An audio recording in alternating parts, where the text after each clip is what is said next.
Magandang araw mga guys, maghiwa na naman tayo ng luya at bawang, sibuyas. Magluto na naman tayo ng tanghalian. Ayan yung bawang, hiwa-hiwain muna natin ng pino. At saka yung sibuyas, hiwa-hiwain din natin ng pino. At ilagay na natin yung star margarine. Magluto tayo ngayon ng hipon guys na maliliit. Alam mo naman ngayon, taghirap ang mga isda. Kaya may nakita akong maliliit na hipon. Ayan, igigisa ko na yung aking sibuyas, bawang at luya. Halu-haluin na natin mga guys. Kung wala akong butter, kaya star margarine. Ito yung hipon na maliliit na nabili ko sa palengke. Igigisa na natin siya. Ang cute lang ng hipon na to, pero pwede na tong pang-ulam mga guys. Ayan, siningot ko pa. Sayang naman, may isa pang natira. Ayan, halu-haluin na natin. Saglit lang naman tong maluto.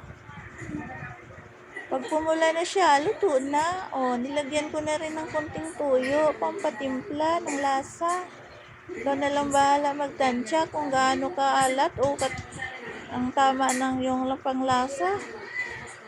Ayan, tinakpan ko na guys. Hintayin na nating maluto.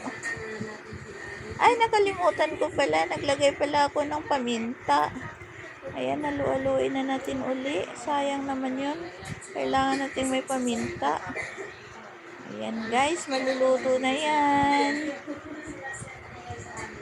O, luto na.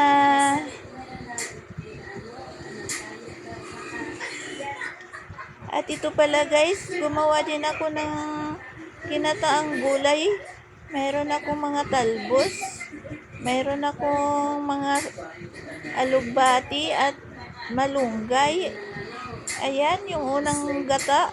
Pinakuluan ko na guys. Nilagay ko na yung isang pirasong sardinas. Pampalasa. Ayan na guys. Ihalo ko na. Siyempre may sibuyas bawang na rin yan. At luya. Ayan. Hintayin na uli nating maluto. Ayan yung ulam nating pangtanghalian mga guys. Meron tayong gulay para may sustansya yung ating kinakain. Ayan, ilalagay ko na yung gata. Yung gata na purong gata. Ayan na guys, timpman na natin. Maluluto na ang ating gulay. Sarap yan guys at mabitamina. Ayan, nagsandok na ako agad at ito yung hipon na niluto ko.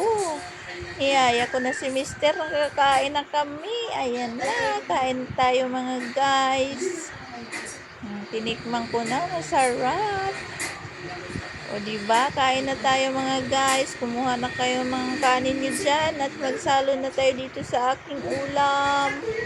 Have a nice day. God bless you. Thank you for watching. Paki-comments na lang at paki-share kung nagustuhan nyo ang aking video. Thank you sa inyo lahat. Bye-bye.